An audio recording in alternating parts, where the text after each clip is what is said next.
di seluruh Indonesia, selamat datang di Sarwo Sarwi Pedalangan Indonesia. Nah, pada kesempatan kali ini sangat istimewa karena kami ingin mengucapkan terima kasih yang sebesar-besarnya kepada seluruh pemirsa di seluruh Indonesia karena berkat dukungan Anda semua. Hasil survei menunjukkan bahwa Sarwo Sarwi Pedalangan Indonesia di TVRI ini masuk ke dalam 10 besar acara paling diminati di Indonesia. Terima kasih. Kidalang, ini saya jadi pengen nanya nih. Iya Mas. Kidalang sehat? Alhamdulillah. Senyum lebar? Alhamdulillah. Tapi kenapa badan saya ikut lebar ya?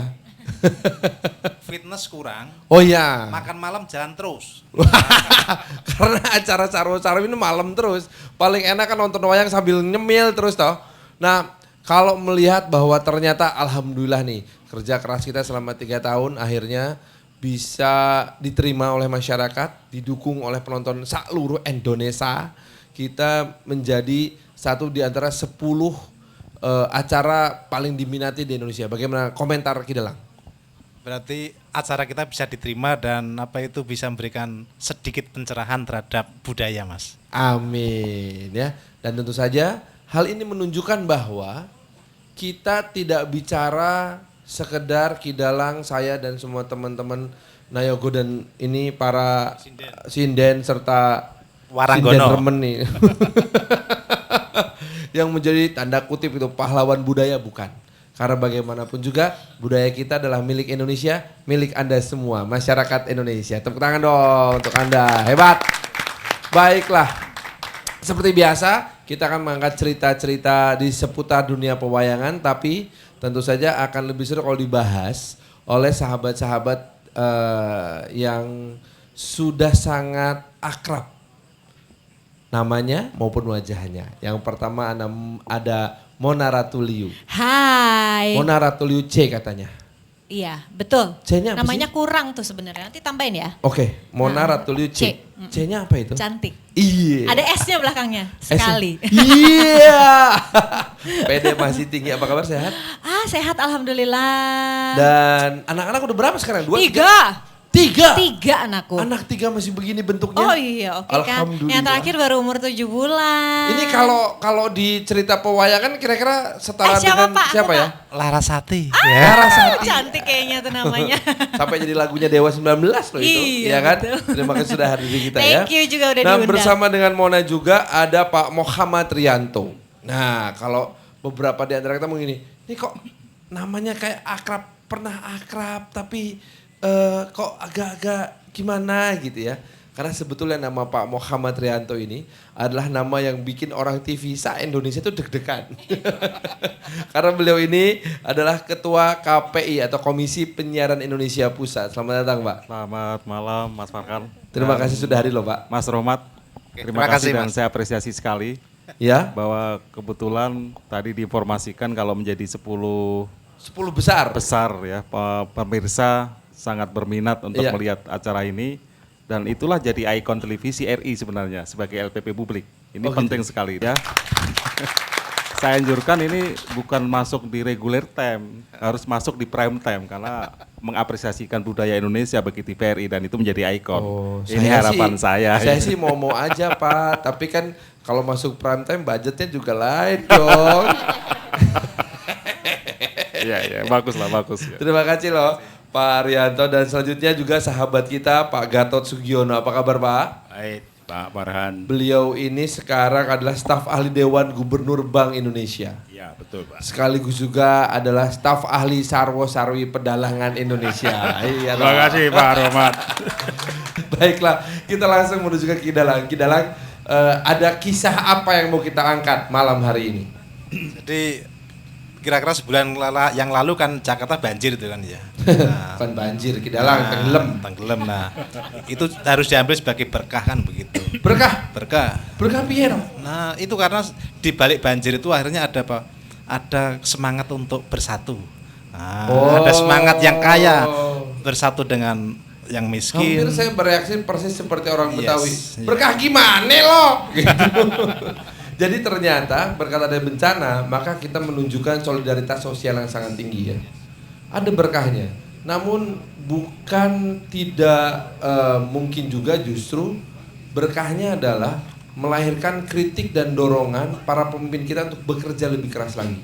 Itu sudah pasti. Nah, bagaimanakah sebetulnya kisah pewayangan yang menyangkut banjir ini gimana Ki Dalang? Ditulis Jadi, gimana? di wayang juga sudah ada, sudah Ki Dalang tulis di bisnis tanggal 6 Januari ya. Jadi banjir di Widoro Kandang. Nah, jadi di Widoro Kandang juga terjadi banjir. Tapi karena sang gubernurnya itu mengerti watak daripada air, badan bencana alam itu sendiri, dan kearifan dari alam itu, akhirnya yang jadi bencana tadi jadi berkah. Dan akhirnya keberhasilannya mengelola banjir, dia dijadikan raja di Mandura kan gitu. Nah, bagaimanakah sebetulnya kisah itu secara lengkap? Kita ikuti saja saatnya sekarang bersama dengan Ki Dalang Rohmat Hadiwijoyo dalam Sarwo Sarwi Pedalangan Indonesia. Selamat menyaksikan.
Saking idasa guru kula yen to tandulusa dosa sansri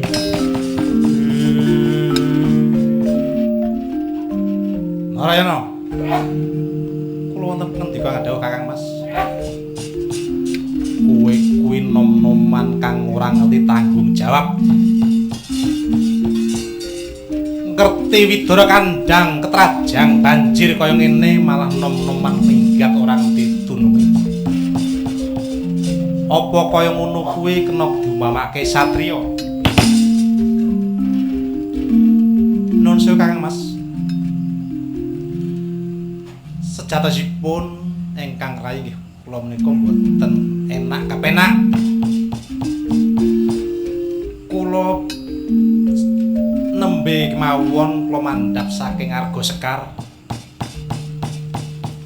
Inggih nyecep ilmu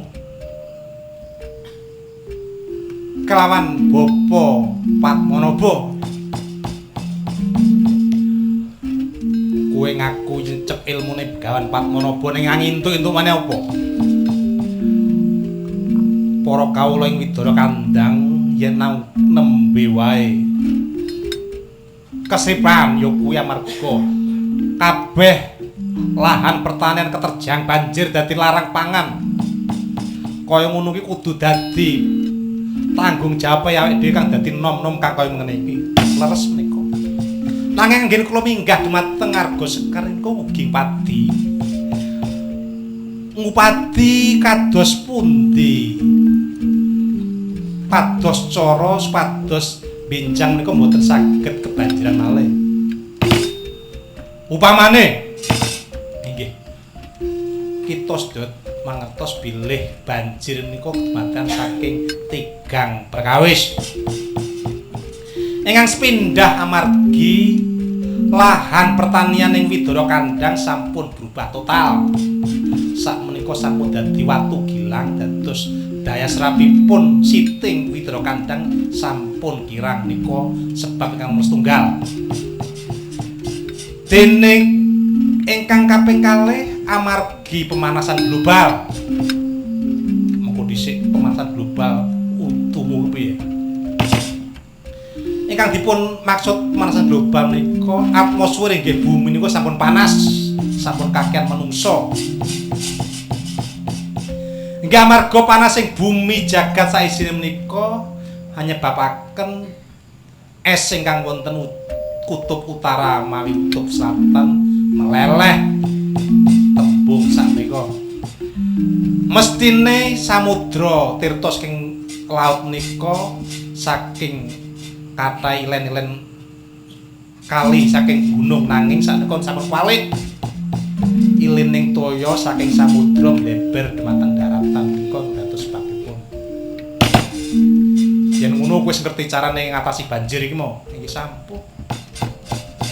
Ya wis, malah ingkang kaping 3 niku malah ngendikanipun Bapa Padmanaba amargi konspirasine kangsa dewa ingkang badhe ngrusak tetaneman wonten ing Widara Kandang mriki. Yo aku wis ngerti dhewe bab kowe. Yen to sejatine awake dhewe iki dudu mlethek saka watu gilang nanging ceh turune Nalendra. Nggih, kanten kagem sidepan mawon. Malah menika wau wonten ngendikanipun Bapa Padmanaba. Kita sak kloron boten enak kepenak kedah daya-daya dumadakan jumujuk wonten alun-alun Mandura. Kula wau sampun sak klebatan pinanggih kalian dewa ing suduk pangudal-udal. Manunggaling Kakang Mas Kokrasana kalian Narayana inggih jalaran dados kamardikaning negari Mandura. Ya yen ngono ayo enggal daya-daya jumujuk menyang Praja Mandura Yai. Nanging kirimiyen menawi supados boten kadenangan lan malih Widara Kandang tasih banjir boten prayogi nyimpang pategalan mawon Kakang Mas. Yo oleh prayoga ngono ayo nyimpang pategalan.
Kami berbeda-beda, tapi satu yang sama.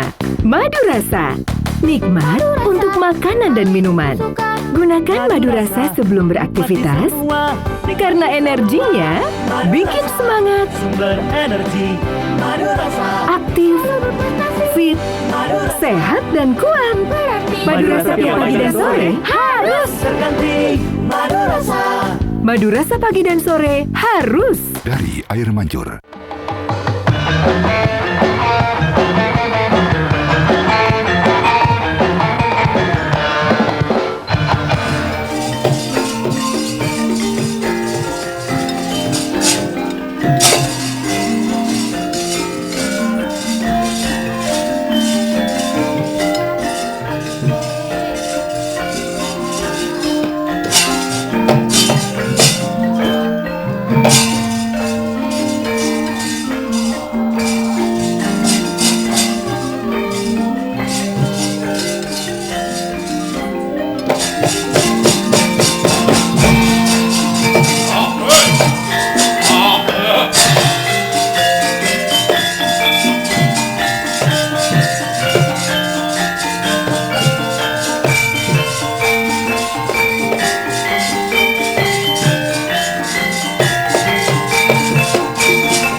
Ngoten jenengan Pak. Kamangka wis entuk pakabaran saking Paman Arya Prabu. Yen to jago kesepuan pun siap Man. Sampeyan wantun didu kalih Bratasena Man. Wantun mawon wis kadung basah ngoten. Bakune sanes jagone Man. Mangke yen ana satriya ireng tunreng nggih ireng cemene. Sinarayana saut gaglak. Nggih. Enten satriya putih bule jenengane Kokrasana. Saut unta malang, Mas. Nggih, niku dadi klilip. Malah kok entuk pakabaran yen to Widara Kandhang pun kok banjiri ben metu sing jenengane Kokrasana kaliyan Narayana. Wonten maju, Man. Wonten. Ayo, mlebu blabar kuat. Ayo.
Bratasena Mandura.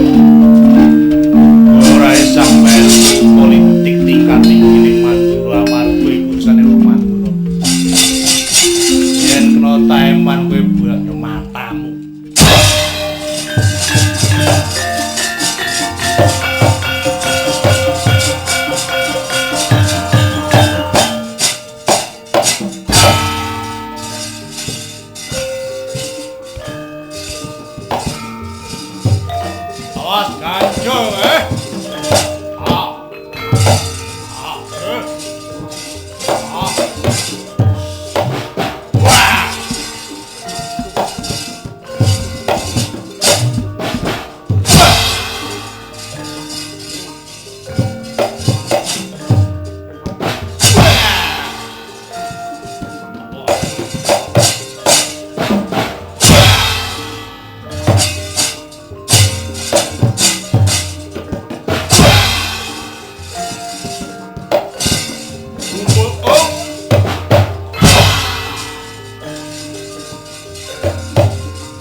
cipta nalika semanten.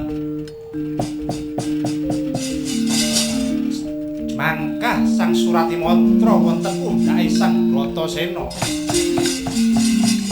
Saking ketinggianipun rong dedeking menungsa nggih tanduring Bratasena.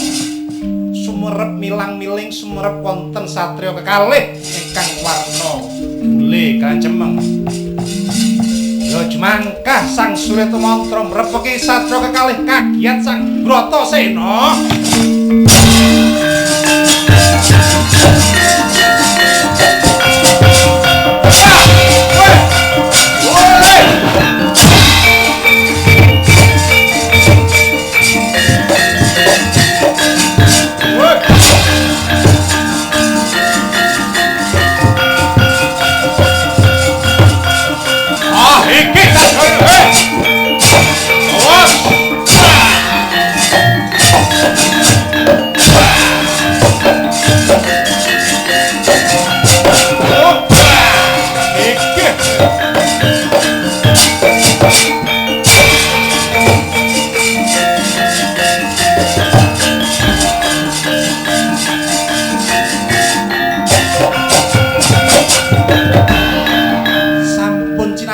Sang Kakrasana dening Surati Mantra. Nanging Sang Kakrasana emut dawuhe Dewa Brahma nalika semanten. Mesu cipta jroning gati amung nyipta senjata ampuh nggih senjata nenggala. Jumedhul saka epek-epek kanan Sang Kakrasana. Senjata nenggala ya tinucep wonten jajane Sang Surati Mantra dados pejah kaya Arya Penangsang.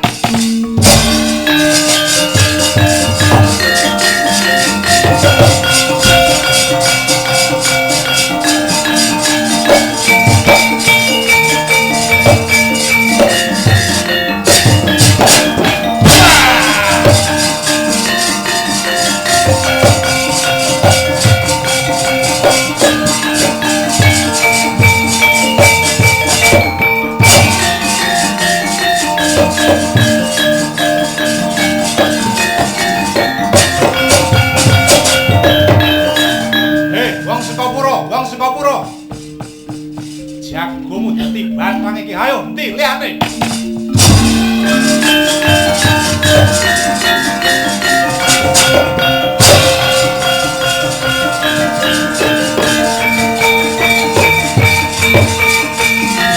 Waduh. Ayo, aja mlayu kok sono parah.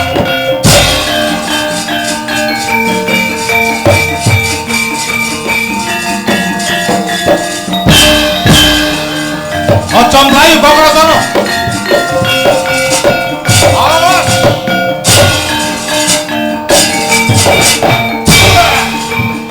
Penyakit elek.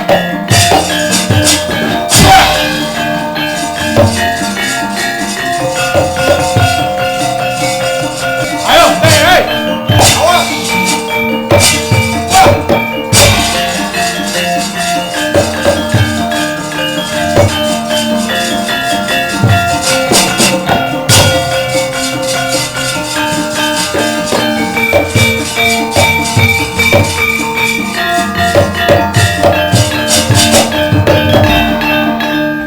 Kongso Rama diwaji dosamu matumpuk-tumpuk yen to kowe klakon mateni bocah loro kang ora tanpa dosa iku parap.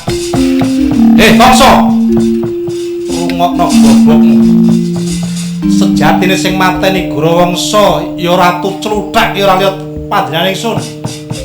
Nalika semono ngenjak kelawan garwaning ingsun Dewi Amira.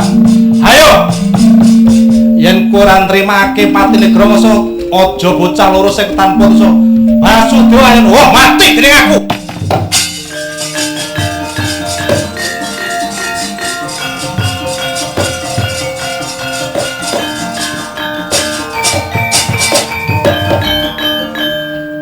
Ranang Sang Kangsa Dewa kados dene Arya Penangsang. Kesupen nyepeng satriya kekalih ning inggih Kakrasana kaliyan Narayana.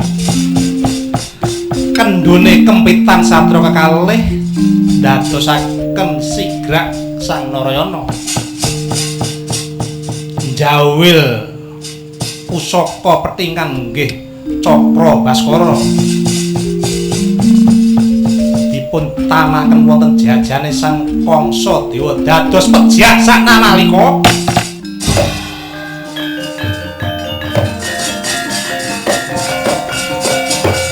Ayo, masuk dosa tak rangkek nek parah.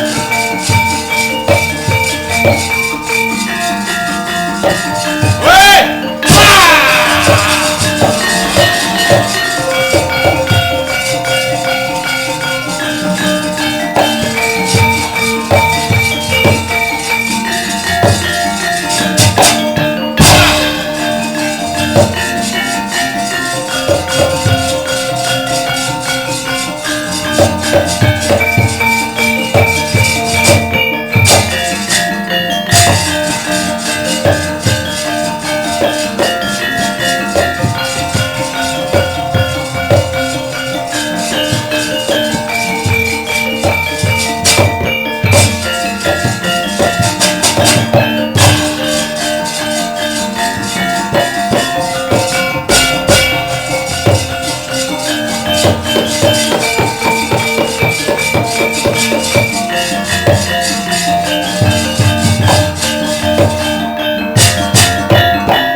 Aktivitas kami berbeda-beda, tapi satu yang sama. Madu rasa. Nikmat untuk makanan dan minuman. Gunakan madu rasa sebelum beraktivitas karena energinya bikin semangat, aktif, fit, sehat dan kuat. Madu rasa tiap pagi dan sore harus terganti. Madu rasa pagi dan sore harus dari air mancur.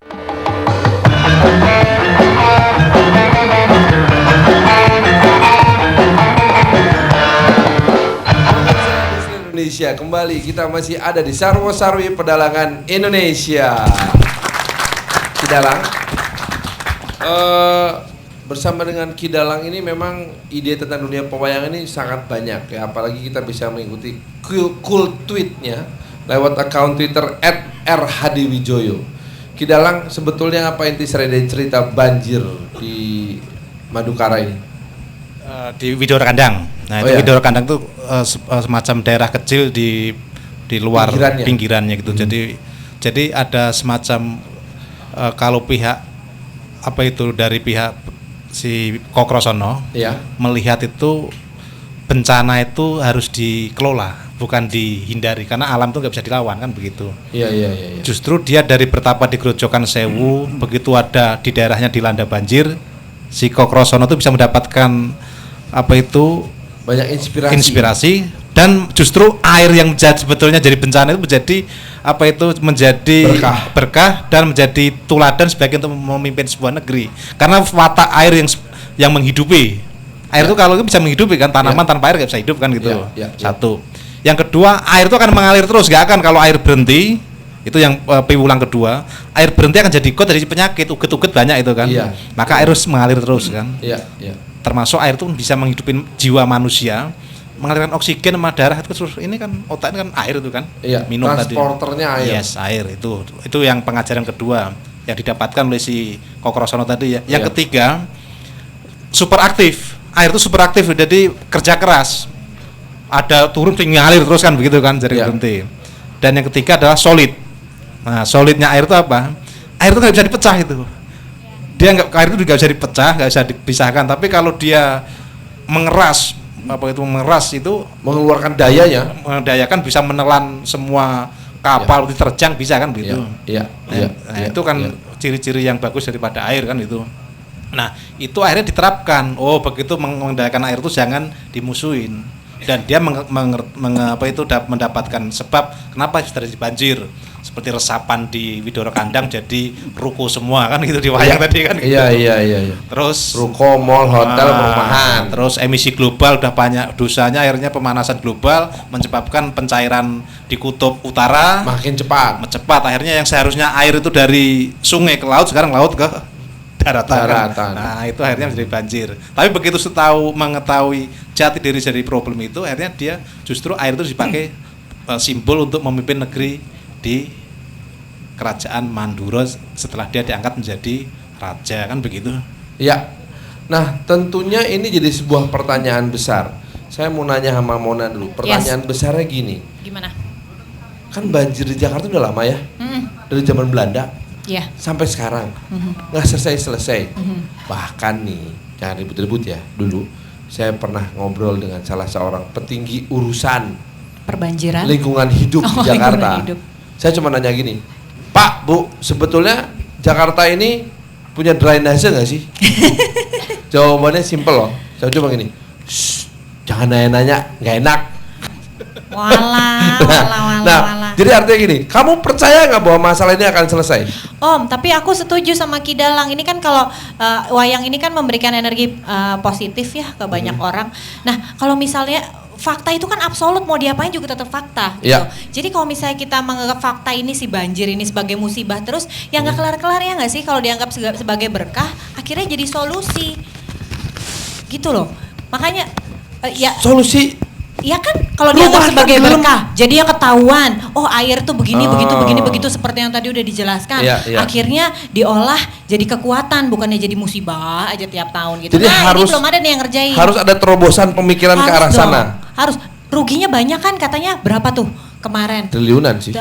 Tuh dia. Sebenarnya kan kalau si triliunan ini dijadiin solusi, yang penting ada yang mau kerja. Nah, ini dia. Ya, ada yang mau kerja ini, ada nggak Om? Nah, ada yang mau kerja atau enggak? Tapi aku pengen beralih ke Pak Gatot. Pak Gatot, kalau saya melihat ya, ini saya lagi berubah jadi orang sinis dulu nih. Kalau Cie. saya ngelihat cerita wayang, pendapat dari Mona, itu kan utopis sekali ya.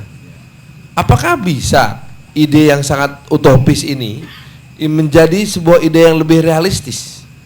Ya, saya rasa bisa. Saya melalui pendekatan ini tadi ceritanya kan Raden Kokrosono tuh bertapa di satu sumber air namanya Grojogan Sewu. Itu kan merupakan refleksi dari berkontemplasi. Sebetulnya perilaku air itu seperti apa? Ternyata sumbernya, ternyata 1000 Pak, 1000. Dan yang kami lihat di Jakarta ini kan umumnya sumbernya dari daerah Puncak, daerah Bogor, kemudian Cianjur, dari sana itu kan. Itu sebetulnya ada sungai besar namanya Sungai Ciliwung. Dan itu ditemani hanya 13 sungai. Itu aja sudah banjirnya seperti ini. Bayangkan kalau 1000. Nah, Ini Sewu. Ini baru 13. Betul. Nah, karena pemimpinnya mau berkontemplasi, memikirkan bagaimana sih perilaku air ini. Itu kan ada namanya sistem hidrologi. Iya. Air hujan sumbernya dari air laut yang menguap. Iya. Kemudian turun ke bumi. Bumi harusnya menyerap air. Nah, ternyata daya serapnya kurang karena unsur hutannya sudah berkurang di hulu sana. Iya. Kemudian air itu mestinya kan mengalir dari dataran tinggi ke dataran rendah. Iya. Ada filsafat Jawa namanya jantraning banyu iku mesti mili saka papan sing dhuwur ke papan sing pendek. Yang Jadi artinya banyu itu air Iya. itu mesti asalnya dari tempat tinggi, nggak mungkin air naik ke atas. Dari gunung melalui sungai baru masuk ke laut. Ya. Nah, waktu melalui sungai inilah yang melalui berbagai macam kawasan, termasuk perkotaan seperti Jakarta ini. Nah, itu kalau tidak diurut, dikendalikan dari mulai hulu sampai tengahnya sampai ke hilirnya, ya akibatnya air tidak bersahabat sama kita. Nah, itulah yang menjadi perjuangan bagaimana supaya itu bisa dilakukan dengan baik. Harusnya pemimpin-pemimpin kita itu meniru Raden Kokrosono itu, berkontemplasi bagaimana memperlakukan kenapa alam kok seperti ini. Nah, Jadi tidak ada poinnya untuk menjadi panik. Nggak ada. Walaupun wajar aja kalau kita panik sebetulnya ngelihat air tiba-tiba menjadi begitu menguasai kota besar ini gitu. Iya. Kan Jakarta ini barometer. Artinya gini, kalau saya jadi orang di luar Jakarta saya berpikir gini, wah orang pinter se-Indonesia ngumpul di Jakarta aja nggak bisa nanganin, gimana kita ya gitu. Nah, pada saat bersamaan ada juga teman-teman di luar Jakarta bilang begini, wah ini mentang-mentang Jakarta yang banjir, pemberitaan soal Jakarta melulu yang banjir. Padahal daerah lain juga banjir, Bengawan Solo mengalami banjir, Bandung Selatan mengalami banjir, Sulawesi mengalami banjir. Artinya gini, apakah proses kontemplasi ini Pak Arianto harus juga disebarkan ke daerah lain lewat peran media khususnya lembaga penyiaran, atau memang ada dalam tanda kutip ya ketidakadilan perhatian media dalam hal ini? Ya, pertama saya terinspirasi apa yang dikatakan oleh Ki Dalang ini Ya. soal berkah dan soal piwulang dari apa yang ditangkap satu cerita Kokrosono tadi. Iya. Kan banjir itu kan di manage ya. Ya. Artinya di manage ya, berbagai upaya jangan disikapi untuk dilawan. Ya. Tetapi dikelola dengan baik sehingga melahirkan satu inspirasi untuk menyelesaikan persoalan ini, kan penting itu. Peran masyarakat itu menjadi sangat dominan ya untuk menjadi dorongan dan energi dalam menyelesaikan persoalan itu. Sebagaimana diulangkan tadi. Nah, peran media itu salah satunya bagian dari mendorong masyarakat untuk terbangunnya solidaritas sosial. Ini penting. Ya. Dan menyadarkan para pemimpin, oh ternyata dari peran media, ya karena ternyata media penyiaran kita itu memberikan magnet tersendiri, ya bagi penonton dan pemirsa kaitannya dengan berita-berita banjir. Dan ini sangat luar biasa. Bahkan Iya. ratingnya sampai 1,9%. Ya, ini kan Wow. sangat luar biasa dalam satu breaking news itu ditonton sekian Juta orang. juta orang, ya untuk hanya terpanggil Dan dan menggerakkan merasakan empati, Pak. ya, menggerakkan empati. Jadi apa yang dirasakan di luar Jakarta ikut merasakan, Ya. dibawa oleh media ini. Sisi lain mendapatkan satu berkah mungkin menjadi apa bagian dari bisnis media yang luar biasa sebenarnya. Iya. Kan di sisi lain mendorong supaya masyarakat berpartisipasi dan terbangunnya solidaritas sosial karena Iya. pengaruh televisi, ya kan. Ada empati masyarakat di seluruh Indonesia, bukan hanya di Jakarta. Jadi ini ditonton di 10 kalau saya kaji dari hasil survei Asian Nielsen di 10 kota besar, kan artinya ditonton di seluruh Indonesia, paling tidak 10 kota besar itu merasa empati, merasa peduli, merasa terbangun dan merasakan. Jadi prototipe penyelesaian banjir Jakarta itu akan menjadi bagian yang harus ditiru dan piwulang bagi pengalaman di negara di wilayah-wilayah Indonesia yang lain. Dan ini pasti akan mencair ke sana sehingga dapat menjadi contoh di masyarakat dan pemimpin-pemimpin di wilayah yang lain. Saya ingin menggarisbawahi contohnya itu. Mona, Yes. kalau menurut kamu ya, situasi dan penanganan banjir di Jakarta ini, contoh itu kan ada contoh baik, ada contoh buruk ya. Kalau aku contoh baik dong. Oh, kamu sih baik sekali. Pertanyaannya gini, kalau ngelihat apa yang jadi solusi dan permasalahan banjir di Jakarta, itu contoh baik apa contoh buruk untuk yang nonton di luar Jakarta? Harusnya sih contoh baik ya. Tadi aja udah diceritain. Toh kalau misalnya, nah itu dia kita ngelihatnya dari sudut pandang berkah atau musibah dulu gitu loh. Kalau misalnya dari sudut pandang berkah, pasti baik udah yang diambil. Karena karena rating TV tinggi. ya buat TV aja udah berkah kan tuh. Tapi kalau misalnya kalau kita lihat dari sudut pandang berkah, kan akhirnya kita yang kita cari adalah solusi. Harusnya begitu. Bahwa masyarakat akhirnya mencari solusi itu sendiri. Betul. Nah, tinggal pertanyaannya gini kali pemirsa, kalau memang masyarakat diwakili oleh media dan juga oleh reaksi dari begitu besar empati orang-orang membantu ya saudara-saudara kita yang menjadi korban banjir, banyak kan tuh luar biasa Banyak pergerakan-pergerakannya itu.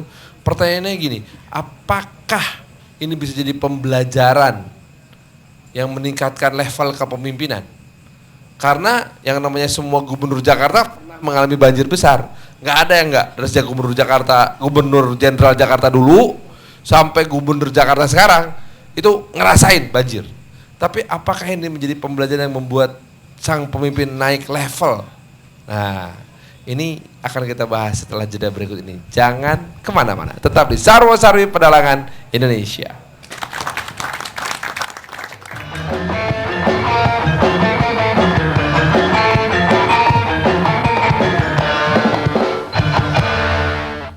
Selamat datang di dunia madu rasa.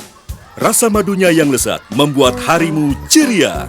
Jadikan madu rasa bagian dari keseharianmu. Madu rasa, madu keluarga sehat. Madu rasa dari Air Mancur.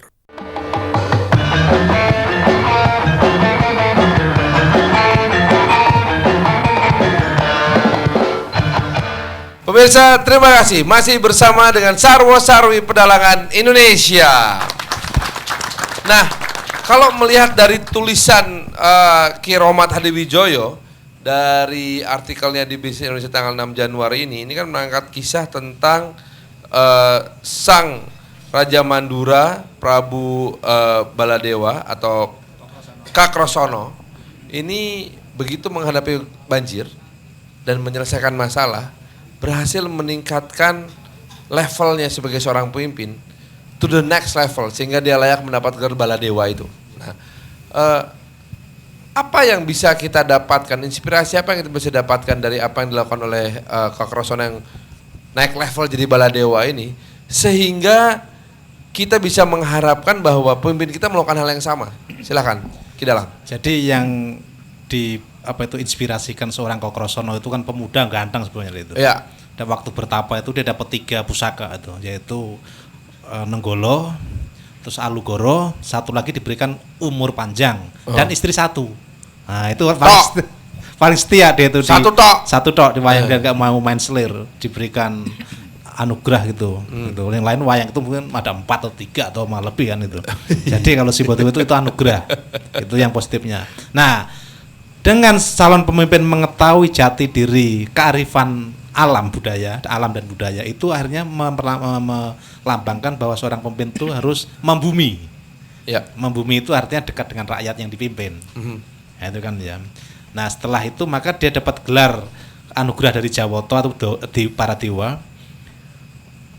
Anugerah yang sudah membumi itu tidak akan efektif kalau dia tidak dapat berkah dari langit kan gitu. Ya. Dalam hal ini adalah Gusti yang ngakari jagat. Jadi manunggaling kaulo Gusti tadi itu. Ya. Nah, kalau pemimpin bisa menyeimbangkan antara kearifan alam, masyarakat dan Gusti yang membuat jagat itu sendiri, jadi pemimpin enak saja itu loh. Jadi nggak ada beban. Tapi kalau sudah ada konspirasi, apa tuh sapi atau apa, itu lain lagi urusannya kan gitu. Karena ada yang ditutup-tutupin kan begitu. Ya. Gitu. Nah, kalau gitu Mona, menurut kamu para pemimpin kita ini sudah memuaskan hati rakyat belum dalam menyelesaikan masalah ini? Boleh nggak kalau aku bilang belum? Boleh aja. Boleh ya? Boleh. Gemeteran gitu jawabnya. Tenang aja. Ya. Iya, kalau sekarang pulangnya mungkin ada apa-apa. Enggak. Menurut kamu belum? Menurut aku belum. Kenapa? Ya itu akhirnya kan jadi harapan dari masyarakat sekarang kan, pemimpin sekarang nih lagi-lagi ya setiap pergantian pemimpin baru kan selalu begitu kan harapannya, bisa memuaskan permasalahan yang selama ini membebani kita gitu. Betul. Rasanya sih sebenarnya kayak banjir gini solusinya udah ada ya. Harusnya ya nggak sih, maksudnya udah tersedia lah gitu solusinya, tinggal dijalankan aja. Nah sebenarnya kan ini kesempatan ya buat pemimpin kita gitu ya. Wih, hits banget tuh pasti kalau misalnya tiba-tiba bisa berhasil menyelesaikan masalah. Satu deh banjir, gitu. Satu banjir aja. Repot banget sih gitu doang padahal ya. Antara banjir sama macet salah satunya deh gitu. Asik ya? Satu aja, apalagi dua tuh hits banget. Oke. Kalau gitu saya ingin beralih ke Pak Muhammad Rianto. Pak Rianto, Anda kan jadi Ketua KPI atau Komisi Penyiaran Indonesia ini kan artinya menjadi pemimpin dengan tantangan yang tidak mudah sama sekali. Iya. Jadi kalau bercandaan saya sama Ki Dalang nih, pokoknya lembaga negara yang depannya KP itu nakutin. Nyeremin ya. KPI, semua lembaga penyiaran itu serem, KPI datang, gitu. Tuh, 2. KPU, semua partai serem sama KPU. Yang paling nyeremin lagi tuh, KPK. Gitu kan. Jaim ya. 3 KP itu kan. Nah, bagaimana Anda sebagai seorang pemimpin, kita pengen belajar nih, jadi pemimpin di sebuah lembaga yang memang menjadi regulator dari lembaga-lembaga yang memang sangat kuat loh. Lembaga penyiaran tuh nggak ada yang lemah loh. Gimana Pak? Iya, yang pertama semua didasari pada rasa keikhlasan ya dan kejujuran. Yang kedua memang berbasis pada regulasi yang menjadi patokan dan pedoman kita dalam semua melangkah. Jadi tidak boleh lebay, tidak boleh menyimpang dari ketentuan Lebay, yang ada. Nek. Tuh. Nggak boleh lebay loh, tuh pesennya catat. Ya. Selanjutnya, ya mungkin kita harus bijaksana juga melihat fakta-fakta yang ada bahwa berbagai kepentingan dalam urusan penyiaran itu semua terlibat. Dan selalu harus kita dorong bagikan satu pertumbuhan yang positif, yang berdampak pada masyarakat. Ya, termasuk saya juga secara pribadi dan secara kelembagaan, walaupun masih ada beberapa hal yang perlu kita cermati dan kita awasi, pemberitaan tentang bencana alam ini harus kita dorong, ya, untuk supaya dapat diakses oleh masyarakat secara baik, secara valid, ya, dan tidak memberikan rasa takut kepada masyarakat. Justru itu yang penting. Ini yang kita dorong dan kita lakukan pengawasan dan bahkan kita arahkan ke sana karena begini. Di Indonesia ini kalau kaitannya dengan berita dan pemberitaan dan penyiaran bencana itu masih minim, masih terbatas ya. Untungnya keterikatan dan partisipasi lembaga penyiaran kebetulan ada kepentingan yang lain dari sisi bisnis dan sisi yang lain, peduli masyarakat, solidaritas terbangun itu dari peran lembaga penyiaran. Dan bahkan tadi saya katakan menjadi contoh. Jadi apa yang dilakukan oleh pemimpin seperti Pak Gubernur sekarang dalam kondisi kesusahan dia turun ke lapangan tanpa ikut jongkok di depan perbaikan tanggul. Walaupun terlepas dari persoalan yang belum terselesaikan, kan ya, yang sangat dilematis dan sangat klasik, tetapi paling tidak peran lembaga penyiaran yang kita saksikan sehari-hari itu memberikan contoh bagi pemimpin yang lain dalam kondisi masyarakat susah terkena bencana itu yang paling penting adalah didorong rasa rasa percaya dirinya, rasa kesusahannya dihadirkan para pemimpin di tengah-tengah mereka. Kalau itu adalah menjadi sangat penting. Tulisannya Mas Budiarto Syambazi itu jelas sekali. Yang paling penting pemimpin kita kelihatan kerja terlepas dari hasilnya. Itu dia. Nah, tapi jadi paling tidak itu kelihatan kerja. Ya. Tapi gini artinya kalau menerjemahkan kehendak Gusti ya dengan juga sifat alam yang artinya dekat dengan masyarakat itu kan gini kalau saya terjemahkan nih kehendak Gusti artinya ada aturan undang-undang semua dari sejak dasar negara sampai konstitusi, sedangkan kehendak masyarakat adalah kebijakan yang populis. Nah, Anda bagaimana menjaga keseimbangan ini, Pak? Ya, itu menjadi sangat penting. Kebetulan di dalam Undang-Undang Penyiaran 32 tahun 2002 ada dua pendekatan yang memang sangat modern menurut saya. Ada sifat populisnya, ada sifat mempersuasi segala persoalan, karena ada dua pendekatan majab yang namanya doktrinal, jadi seorang pengeksekutor dalam hal penegakan hukum itu tidak serta-merta mengenakan sanksi. Pokoknya harus hitam putih, enggak? Tidak demikian, karena di dalam undang-undang penyiaran juga dimungkinkan untuk hak klarifikasi, hak sanggah. Dan itu adalah mediasi dan untuk kita komunikasikan. Karena outputnya di samping penegakan hukum ini adalah perbaikan dan perubahan terhadap konten-konten siaran yang bermanfaat bagi masyarakat. Dan ini kita lakukan. Oleh karenanya kami selalu berkomunikasi dengan stakeholder penyiaran, berkomunikasi dengan regulator yang lain karena berkaitan dengan irisan kewenangan antara KPI dengan Dewan Pers, jadi KPI dengan lembaga kuncinya adalah keterbukaan komunikasi. Keterbukaan komunikasi itu menjadi sangat penting. Dunia praktis. Ya, itu penting untuk supaya tahu masing-masing pada level mana kita mengambil kebijakan, pada level mana kita harus menghukum, pada level mana kita harus mempersuasi supaya bagian dari edukasi kaitannya dengan konten yang baik, konten yang sehat dan sebagainya. Ini yang kami lakukan di KPI sekarang, dan itu termasuk menjadi amanat undang-undang. Maka saya katakan undang-undang penyiaran itu lebih modern sebenarnya dari undang-undang lain, mungkin demikian. Nah, itu pandangan dari pengalaman Bapak sendiri, Pak Muhammad Rianto sebagai Ketua Komisi Penyiaran Indonesia, belajar dari prinsip kepemimpinan. Kalau kita ke staf ahli kita Pak Gatot, ini beneran loh Pak Gatot. Pak, saya kan banyak belajar tentang dunia pewayangan dan Pak Gatot mungkin sudah lebih dalam. Artinya gini, banyak sekali prinsip manunggaling Gusti, Kaulo Gusti. Nah, itu dalam praktek nyatanya seperti apa sebetulnya nih? Secara prinsip aja gitu. Artinya gini, ada pemimpin yang cenderung sangat kaku, rigid pada peraturan, wah gitu. Tapi ada pemimpin yang cenderung untuk yang penting rakyat happy, yang penting rakyat happy. Itu Gimana nih Pak? Iya, jadi kalau dari pandangan manajemen kepemimpinan, sebetulnya pejabat publik seperti Prabu Baladewa ini, ya kalau di Jakarta yang terakhir adalah Gubernur Jokowi ini, mestinya mempunyai tanggung jawab. Kalau bahasa pewayangannya tuh mangreh projo mengku kawula. Mangreh projo itu bagaimana memanage ke provinsi ini, kemudian bagaimana bisa mengelola memimpin masyarakat dengan baik sehingga dari semua aspek kehidupan itu bisa menuju ke aspek kesejahteraan. Kalau salah satu tadi Pak Rianto menunjukkan contoh keterbukaan komunikasi dengan semua stakeholders ya. Betul. Okay. Nah, keterbukaan ini penting karena tentunya sebagai otoritas kan ada berbagai macam kebijakan. Kalau kasusnya banjir, ini sebetulnya tahun 99 itu sudah ada kepres yang tanda tangan Presiden B.J. Habibie. Itu mengenai kebijakan penataan tata ruang Bogor, Puncak, Cianjur yang disebut dengan Bopuncur. Nah, ini kan penting strategis sekali. Bopuncur makin hancur. Betul. Nah, padahal itu konsepnya bagus. Iya. Tapi kalau tidak dilaksanakan dengan kepemimpinan yang baik, tadi Pak Arianto mengatakan termasuk memberikan suri tauladan. Ya. Enforcement terhadap kebijakan Penegakan. ini. Iya, itu tata ruangnya, kemudian pemanfaatannya, kemudian pengendaliannya. Ini harus sinkron. Tapi kalau tidak, ya semuanya hanya sekedar ditulis di dalam kepres lah, produk hukum lain. Dan itu merupakan bagian dari tugas kepemimpinan untuk melakukan secara konsisten.